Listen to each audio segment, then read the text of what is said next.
Romanos capítulo 1, versículo 16 e também o versículo 17. Muda essa versão aí para Almeida atualizada.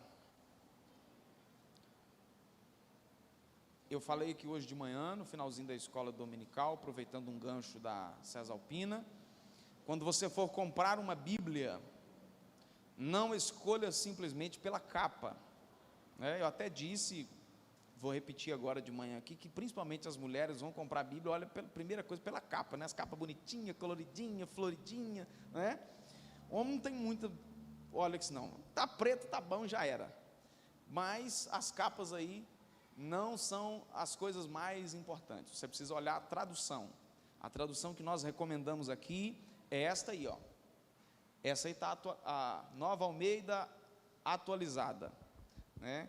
A que nós sempre usamos aqui é a Almeida atualizada. Essa aí tem algumas palavrazinhas um pouquinho diferentes, mas ainda assim dá para você acompanhar, né? Então, olha lá, qual que é a tradução? Sendo Almeida atualizada ou Nova Almeida atualizada, você não vai ficar perdido na hora de fazer a leitura. Então o texto é esse, Romanos capítulo 1, versículo 16 e o 17. Pois não me envergonho do Evangelho, porque é o poder de Deus para a salvação de todo aquele que crê, primeiro do judeu e também do grego. Porque a justiça de Deus se revela no Evangelho, de fé em fé, como está escrito, o justo viverá por fé e amém. Olhe para mim, querido. O Evangelho de Jesus, eu disse alguma coisa no último domingo a esse respeito. O Evangelho de Jesus não é apenas uma mensagem de entusiasmo, uma mensagem que gera ânimo, uma mensagem motivacional. Repito, o Evangelho é também motivacional. O que é ser motivado? A pessoa está para baixo, está cabisbaixa, está com sentimento de inferioridade, está com a autoestima baixa. O Evangelho proporciona uma melhora nisso tudo. O Evangelho nos anima, nos revigora, nos reaviva. O texto que foi lido aqui na abertura do culto, esperei com paciência no Senhor e Ele ouviu o meu clamor. Como que você lê um negócio desse?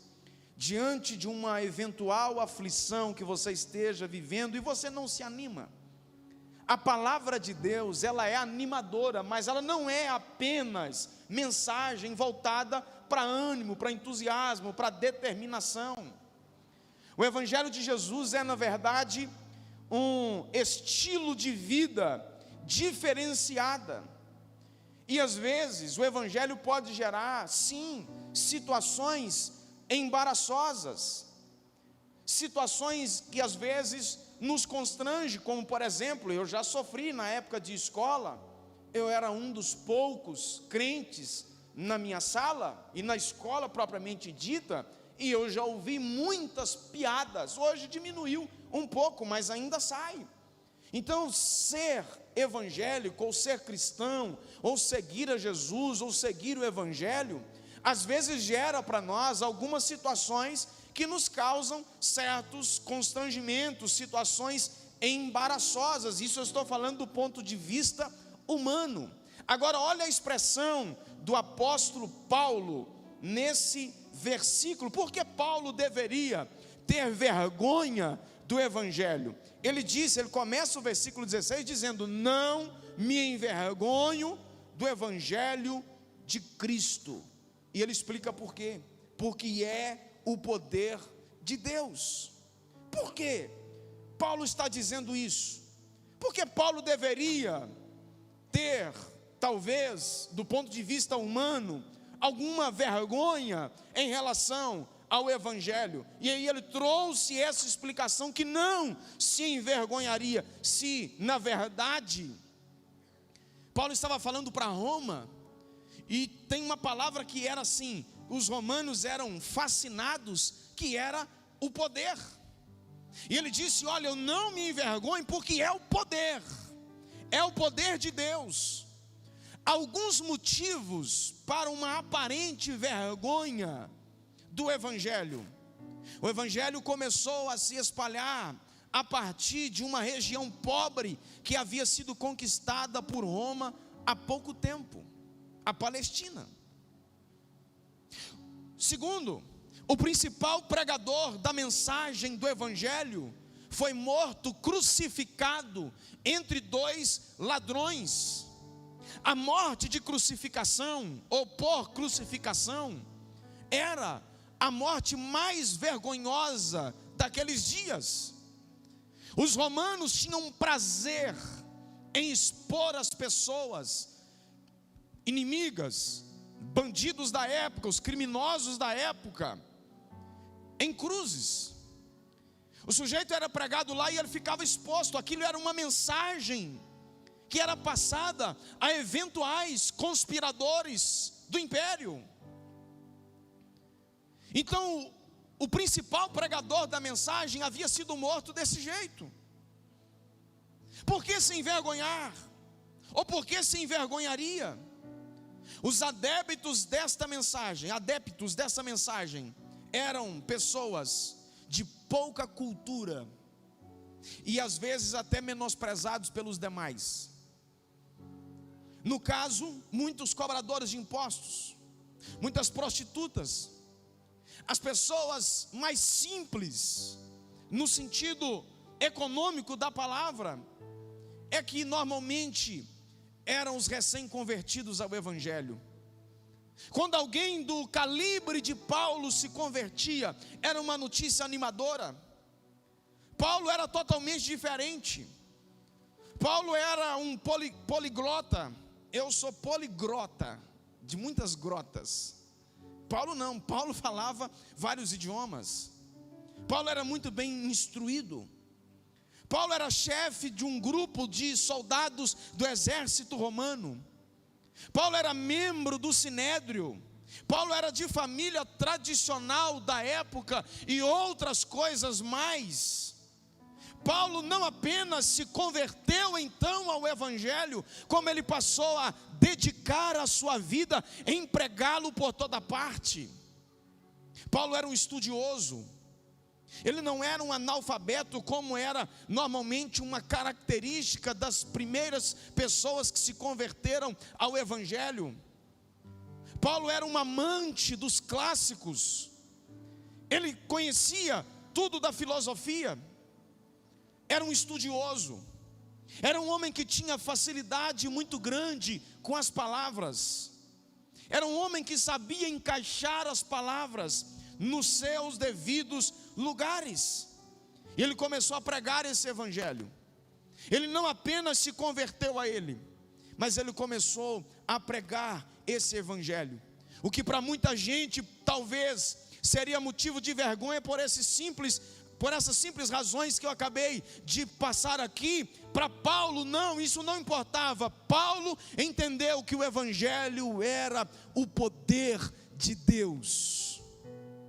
Era o poder de Deus. Esse Evangelho que derruba muralhas. Esse Evangelho que derruba obstáculos. E eu quero nomear aqui, listar algumas barreiras que esse poderoso Evangelho, desse Evangelho que é o poder de Deus, é capaz de derrubar. Primeiro, Colossenses capítulo 3 e o versículo de número 1. Paulo trouxe uma instrução, uma palavra muito interessante. E ele diz, se der para colocar na tela aí, quando eu for citando esses textos, vai colocando por gentileza. Colossenses 3:11. Nessa nova vida, já não há diferença entre grego e judeu, circunciso e incircunciso, bárbaro e cita, escravo e livre, mas Cristo é tudo e está em todos. O que Paulo disse aqui aos Colossenses é que o Evangelho é capaz de derrubar, de burlar, de destruir, de jogar ao chão as barreiras raciais. Olha o que ele disse: não há diferença entre grego e judeu, entre circunciso e incircunciso, que era uma grande questão da antiga aliança. Não há diferença entre bárbaro e cita. Não há diferença entre escravo e livre. E aqui você pode acrescentar mais, em rico e pobre. E outras coisas. O Evangelho derruba, portanto, as barreiras raciais e nos ensina que somos um em Cristo. Não há diferença entre nós. Não há barreiras entre nós. O Evangelho nos nivela, e não nivela por baixo, o Evangelho nos nivela por cima. Todos nós somos importantes. Esse é o poder do Evangelho. O Evangelho derruba barreiras raciais. Os romanos, por influência dos filósofos gregos, acreditavam no Deus da mitologia por nome Zeus, que escolhia alguns e fazia desses pessoas especiais. Aí quando Paulo escreveu aos romanos, ele disse: olha, diferente do que vocês acreditam na mitologia grega, o evangelho que eu estou anunciando, ele nivela todo mundo. Não há gente especial, não há classe escolhida, não, senhor. Não há gente melhor do que a outra, não há gente que está por cima e outra por baixo. Não há essa diferença. Há um nivelamento. O Evangelho é poderoso e ele derruba todas essas barreiras. Somos todos iguais. Não há nenhuma diferença entre grego e judeu. O Evangelho de Jesus muda a visão da diferença racial criada ao longo dos séculos em praticamente todas as culturas. O Evangelho muda isso. As grandes barreiras que já existiram e ainda existem, não tenha dúvida disso. Isso humanamente falando. Há gente que tem barreira por questões raciais. Há gente racista.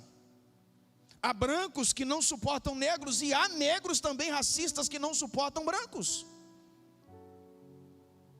Há gente de outras nações. Os imigrantes, por exemplo, quem pensa ir embora, não acha que a vida de um imigrante, de alguém que está num outro país, é só ganhar euro ou dólar. Principalmente a condição que ele tiver lá, ele é menosprezado. Há barreiras. No Evangelho não. O Evangelho de Jesus derruba as barreiras raciais. Não importa a nação, não importa o povo, não importa a cor. O Evangelho nivela todo mundo. Entre os judeus também havia um preconceito racial. Nós vemos isto nos dias de Jesus, transparecer nos dias de Jesus, mas não era um problema só dos dias de Jesus. Olhe para mim. O problema do preconceito racial não começou nos dias de Jesus. Lá atrás já existia isso. O tratamento diferente do judeu para com outros povos. Você quer ver uma coisa? Nós estamos estudando na escola dominical sobre o Sermão da Montanha. Nisso nós vemos um tratamento de Jesus em respeito a essas coisas. Lá as pessoas tinham um entendimento em relação à lei. Não era a lei que estava errada, mas a interpretação da lei. Jesus recorreu a essas questões para ensinar princípios. Ele disse: olha, muitas vezes, você já leu isso, ouviste o que foi dito pelos antigos. E ele ia nomeando aquelas coisas que os antigos ensinavam. O que eles faziam? Eles pegaram a lei e então deram entendimentos. Eles partiram a lei em vários pedaços, em linhas de interpretações diferentes. Existiam os rabinos de várias escolas, e que cada um tinha as suas linhas de interpretação. Alguns mais radicais, outros um pouco mais tranquilos, mais liberais. Mas o certo é, eles mudaram o conceito. Você quer ver uma coisa? O judeu naquele tempo, em relação ao mandamento de que deve amar o próximo, e quando você ama o próximo, você não rouba dele. Quando você ama o próximo, você não tenta matá-lo, e por aí vai. Sabe o que é que o judeu interpretou isso aí? Que esse dever, esse mandamento de amar o próximo era algo apenas entre eles. O judeu, ele entendia que ele tinha o dever de amar o próximo era um outro judeu. Se fosse alguém de outra nação, se fosse alguém de outros povos, eles entendiam que eles não tinham mais essa obrigação. Eles entendiam que não era mais necessário, o próximo para eles era apenas outro irmão judeu. E isso despontou lá nos dias de Jesus, quando Jesus foi conversar com uma mulher. Quem me ouve diz amém. A mulher estava à beira do poço de Jacó. Diz o texto que Jesus assentou lá e pediu ela que lhe desse água. E ela respondeu para Jesus num tom de pergunta: como é que pode você, um judeu, pedir água para mim, que sou mulher, samaritana? Isso aqui ela fez um apontamento de alguns problemas que existiam, problemas aflorados, problemas que estavam todos os dias na mente das pessoas. Eles haviam distorcido completamente o princípio, e eles tinham esse preconceito, eles tinham essa ideia, eles entendiam que tinham essas obrigações apenas consigo mesmo e não com outros povos. Somente o pecado é que desqualifica as pessoas para a salvação. O Evangelho não. No Evangelho de Jesus, todas as pessoas, elas estão na fila para serem salvas. O que vai fazer a diferença nisso é só o quanto cada uma dessas pessoas está disposta a corresponder à mensagem do Evangelho. O Evangelho nivela todas as pessoas. Não há diferença de raça, não há diferença de cor, não há diferença de cultura. Em Cristo não há judeu nem grego. O cristianismo destrói as barreiras que provêm do nascimento e de nacionalidade, porque Cristo morreu e o seu sangue foi derramado para salvar povos, línguas, tribos e nações. Nações que lhe declaravam guerras umas contra as outras, agora se reúnem em torno da mesa de Jesus. Você quer ver um retrato disso que eu estou falando aqui?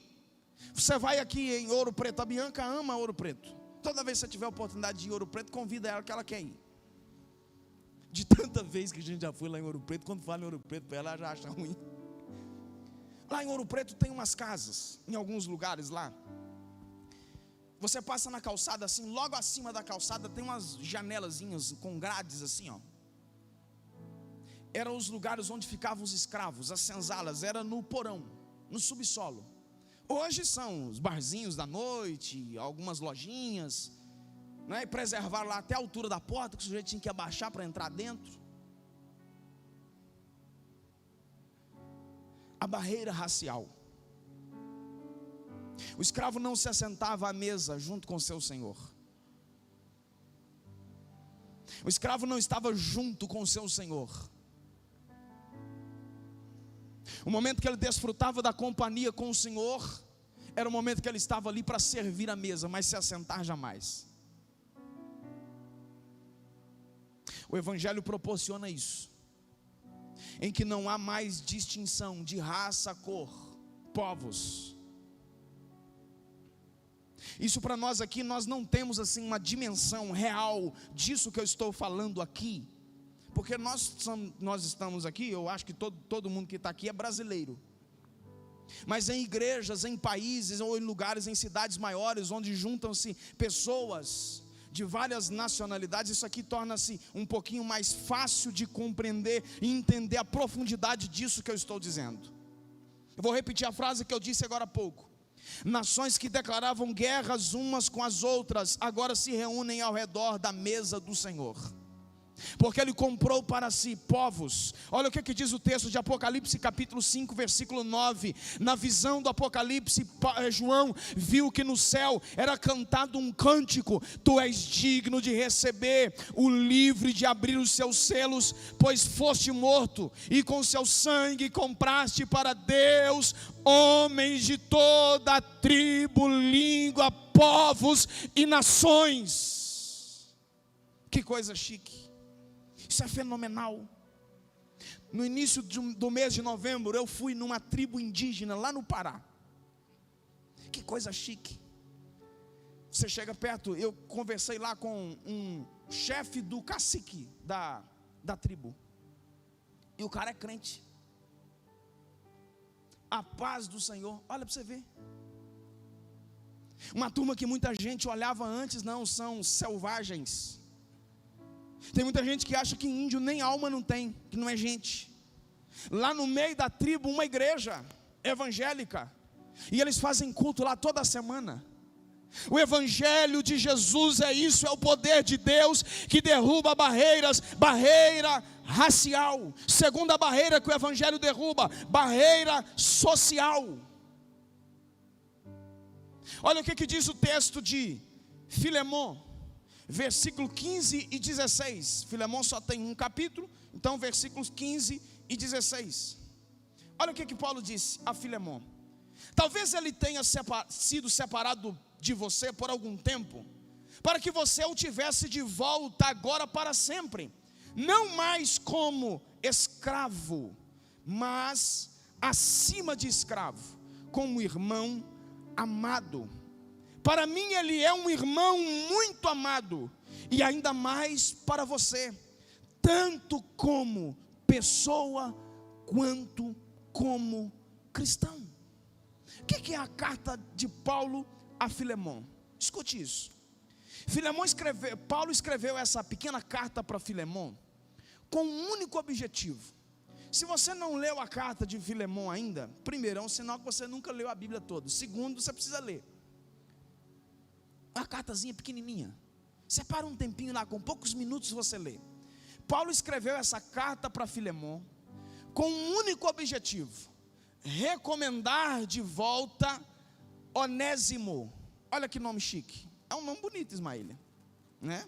Quem sabe no próximo, né? E aí, olha só, Onésimo era um escravo de Filemon, e que segundo a tradição, ele roubou de Filemon e fugiu. E de repente ele foi preso e conheceu Paulo na cadeia. Paulo pregou para ele. Ele se converteu. E agora o que Paulo fez? Ele escreveu para Filemon, e se você ler os versos anteriores do que eu acabo de citar, Paulo disse assim para Filemon: olha, estou te mandando Onésimo de volta. Eu poderia ficar com ele aqui, até mesmo sem o seu consentimento, apenas avisar para você que Onésimo estava comigo e pronto. Só que eu decidi mandá-lo de volta a você, para que ele não fique aqui comigo sem o seu consentimento. Só que tem um detalhe, Filemon: receba Onésimo não mais como escravo, receba ele como um irmão. Agora ele não é mais um escravo, ele é um irmão em Cristo. Ele poderia ficar aqui comigo, ele é valioso. Mas você recebe ele de volta. Honre ele. E Paulo diz mais para Filemon: olha o que é o sujeito acreditar na conversão do outro. Paulo disse para Filemon: olha, se ele estiver te devendo alguma coisa, eu vou te pagar quando eu for com você.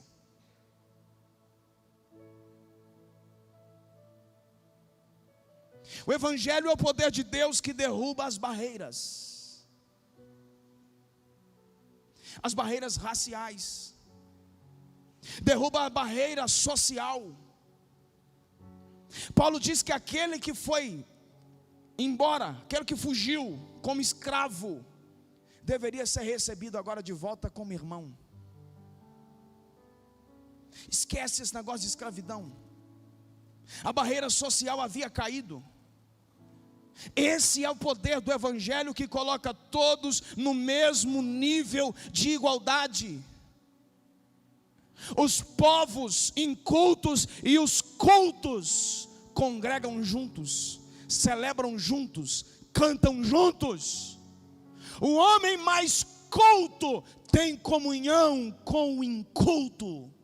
O mais sábio, o mais instruído, tem comunhão e chama de irmão aquele que é analfabeto ou semi-analfabeto ou com um nível de conhecimento muito menor. Sabe o que é isso? Aquilo que o marxismo diz tentar fazer na chamada luta de classes, que é uma das maiores invenções de Satanás nesses últimos séculos, aquilo que eles não conseguiram fazer, que até tem uma aparência de uma coisa boa, mas a sua essência é maligna, o Evangelho consegue fazer, e vem fazendo isso há 2000 anos, jogando as barreiras sociais ao chão.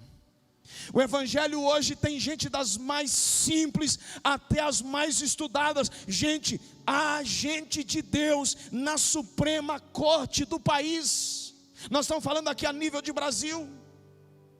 O Evangelho é o poder de Deus que derruba as barreiras sociais. Olha o que diz o texto de Atos capítulo 4, versículos 33, 34 e 35. Eu amo esse texto.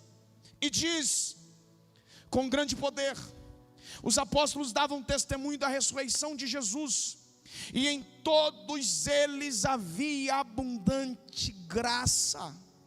Não havia nenhum necessitado entre eles, porque os que possuíam terras ou casas, vendendo-as, traziam os valores correspondentes e os depositavam aos pés dos apóstolos. Então se distribuía a cada um conforme a sua necessidade. Isso quer dizer que na igreja primitiva não havia necessitados, porque cada um se atentava para a necessidade do outro e voluntariamente ofertavam, contribuíam, vendiam suas propriedades, pegava parte do valor ou o valor inteiro e entregava aos apóstolos para que eles então administrassem e pudessem então suprir a necessidade daqueles que eram menos favorecidos. O Evangelho é esse nivelamento de sorte, irmãos, que o Evangelho é o poder de Deus que derruba toda a barreira social, e aqui nós estamos no mesmo nível de igualdade. O Evangelho nos proporciona isso. Se há alguma coisa diferente disso, isso precisa ser corrigido em nós. A questão não é o Evangelho. O Evangelho é poder de Deus para fazer isso acontecer. Se na prática de alguma maneira erramos nisso, nós é quem precisamos corrigir e então nos entrar na medida, na proposta real daquilo que o Evangelho tem para as nossas vidas. O Evangelho derruba, é o poder de Deus que derruba barreiras raciais, sociais. E por último, a principal das barreiras, Isaías 59, 1 e 2. Eis que a mão do Senhor não está encolhida para que não possa salvar, e o seu ouvido não está surdo para que não possa ouvir. Mas as iniquidades de vocês fazem separação entre vocês e o seu Pai, e os pecados que vocês cometem o levam a esconder o seu rosto de vocês, para não ouvir os seus pedidos.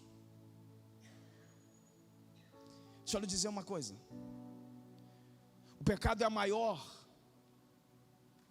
construiu a maior separação de toda a história. O pecado é o grande causador dessa separação. O pecado colocou uma barreira entre nós e o nosso Criador. Mais do que isso, nas palavras de Paulo em Efésios 2:1, vocês estavam mortos por causa da sua desobediência e dos seus pecados. Ou seja, o pecado não só nos separa de Deus, o pecado gera morte. Entende isso? O pecado causa morte, gente. E pior, o pecado causa morte eterna. Fomos tomados pela iniquidade e por isso acabamos banidos da face de Deus. Deus todos os dias passava no jardim para conversar com o homem após o pecado. Isso não aconteceu mais. Escute. Devemos reconhecer como em um espelho o estado lastimável em que estávamos. A descrição do apóstolo Paulo em Romanos capítulo 6, ele descreveu o estado em que nós estávamos e o lugar para onde fomos transportados. Sabe qual que é o estado que nós estávamos na descrição de Paulo? Fracos, ímpios, pecadores, inimigos de Deus. Olha a lista: aborrecedores de Deus, moribundos, impotentes e incapazes de resistir o pecado, iníquos, depravados, escravizados, dominados por Satanás, aborrecedores de Deus e de sua santidade, e abertamente guerreando contra Ele. Esse era o nosso estado. Perceba que nível que o pecado nos colocou. O pecado nos tirou da presença de Deus. O pecado nos arrancou da presença de Deus. Na prática, sabe o que é? O homem, entre outras coisas, o homem foi criado para louvor do Deus Todo-Poderoso. Quando o homem pecou, ele deixou de louvar a Deus e passou a louvar a Satanás. Você quer ver uma outra palavra? Nós antes trabalhávamos para Deus. Quando o homem pecou, o homem se tornou trabalhador de Satanás. É isso que é o pecado na prática. O pecado é a maior desgraça que já aconteceu no mundo. É a maior catástrofe da história humana. Olha o que Paulo disse ainda em Colossenses 2, 13 a 15.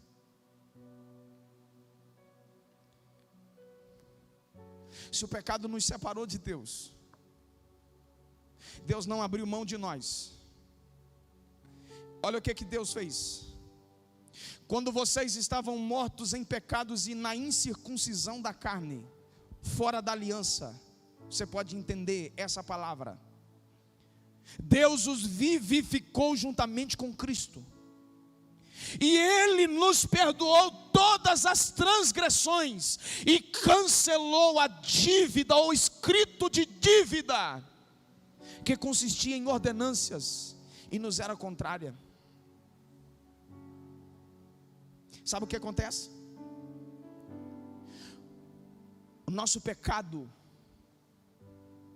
nos transformou em grandes devedores a Deus. Pensa numa dívida impagável. Pensa numa dívida que não tínhamos como resolver. Quem deveria pagar essa dívida seria alguém inocente. Onde é que estava o ser humano inocente? Davi disse no Salmo 51 que em pecado me concebeu minha mãe. Alguém inocente, sem pecado, deveria morrer. Mas onde é que estava?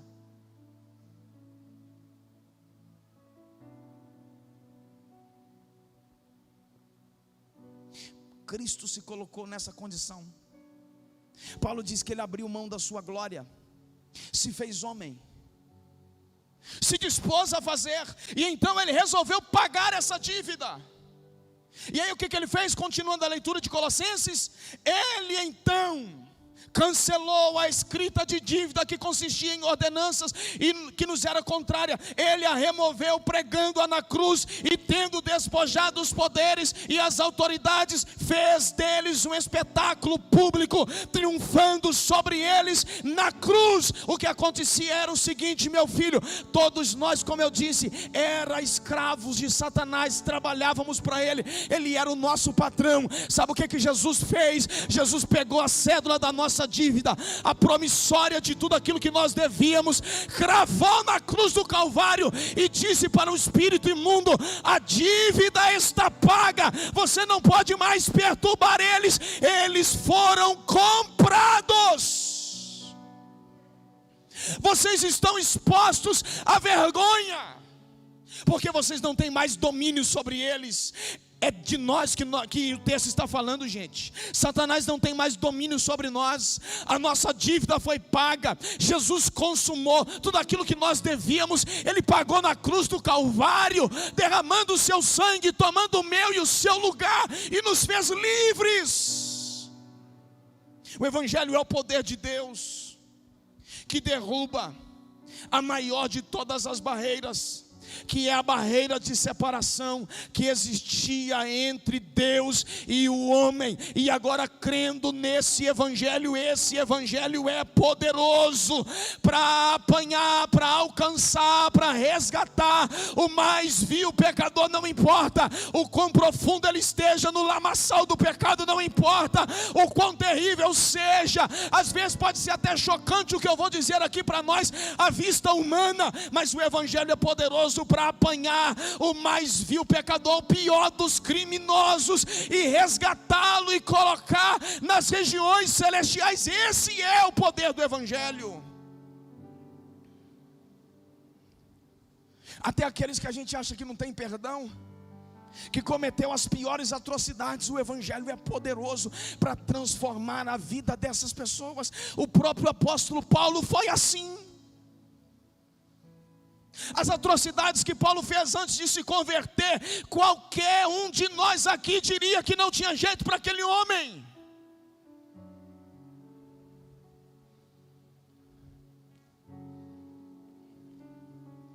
Dake disse um negócio interessante: não fomos conduzidos a Deus por meio de Jesus para uma entrevista, mas a fim de permanecer com Ele como parte da sua família. Aleluia, aleluia. Sabe o que é isso, gente?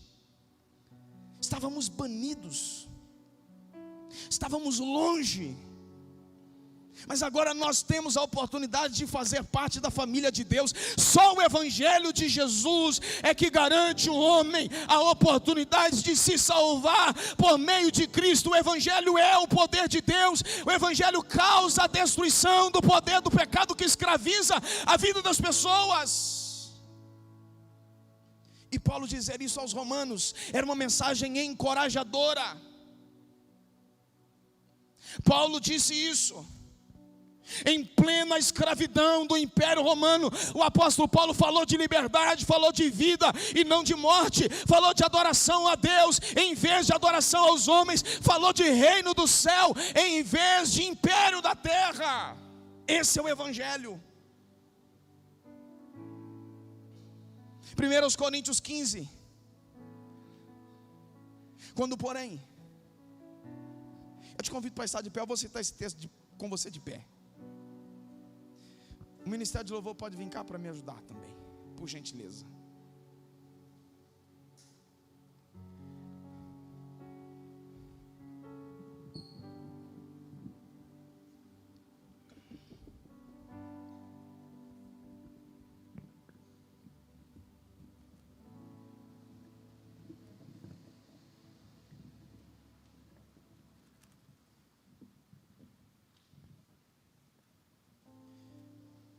As palavras do apóstolo Paulo. Olha que mensagem de esperança.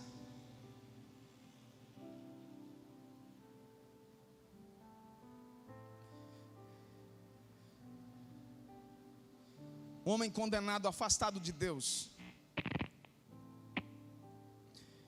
Mas Paulo diz que quando o que é corruptível se revestir de incorruptibilidade, e o que é mortal de imortalidade, então se cumprirá a palavra que está escrita: a morte foi destruída pela vitória. Onde está a morte, a sua vitória? Onde está a morte, o seu agrilhão? O agrilhão da morte é o pecado, e a força do pecado é a lei. Mas, esse mais aqui, mas a graça de Deus nos dá vitória por meio do nosso Senhor Jesus Cristo. Você entendeu o que a Bíblia está dizendo? Nós estamos aqui, estamos sujeitos ainda a pecar. Estamos aqui, estamos sujeitos a transgredir, estamos sujeitos a fracassar algumas vezes, estamos sujeitos a fazer alguma bobagem, falar alguma coisa que não deve, fazer alguma coisa que não deve. Enquanto estamos aqui ainda nessa carcaça aqui, ó, carne, estamos sujeitos à corrupção. Só que vai chegar um momento em que o que é corruptível se revestirá. Ser revestido aqui é receber um poder diferente, é uma transformação. O que é corruptível vai se revestir de incorruptibilidade. O que é mortal, uns vivem mais, outros vivem menos. Mas Paulo disse: olha, vai chegar um momento que o que é mortal será revestido de imortalidade. Tudo isso graças, tudo isso graças a Deus, que nos dá a vitória por meio de Jesus. A justiça de Deus, irmãos, ela se revela no Evangelho. A mensagem de boas novas é que Cristo morreu para salvar os pecadores. A justiça de Deus nos coloca na condição de sermos justos diante dele, ou seja, a justiça de Deus tem o poder de declarar o homem pecador agora sem pecado. A justiça de Deus tem poder para declarar o ímpio agora um homem santo. A justiça de Deus tem o poder de declarar-nos perfeitos e santos diante dele. E eu encerro citando ainda um texto de Paulo: quem nos separará disso? Quem nos separará do amor de Deus? Quem? A tribulação, a angústia, a perseguição, a fome, a nudez, o perigo, a espada. Está escrito: por amor de ti fomos entregues a isso tudo, a morte. Fomos considerados como ovelhas para o matadouro. Mas em todas essas coisas, porém, somos mais do que vencedores por meio daquele que nos amou. Porque estou certo de que nem a morte, nem a vida, nem os anjos, nem os principados, nem as potestades, nem o presente, nem o porvir, nem os poderes, nem a altura, nem a profundidade ou qualquer outra criatura nos poderá separar do amor de Deus que está em Cristo Jesus, o nosso Senhor. Nós fomos resgatados de uma vez por todas e para sempre. Você pode levantar sua mão e liberar alguma palavra de adoração a Ele em onde você está.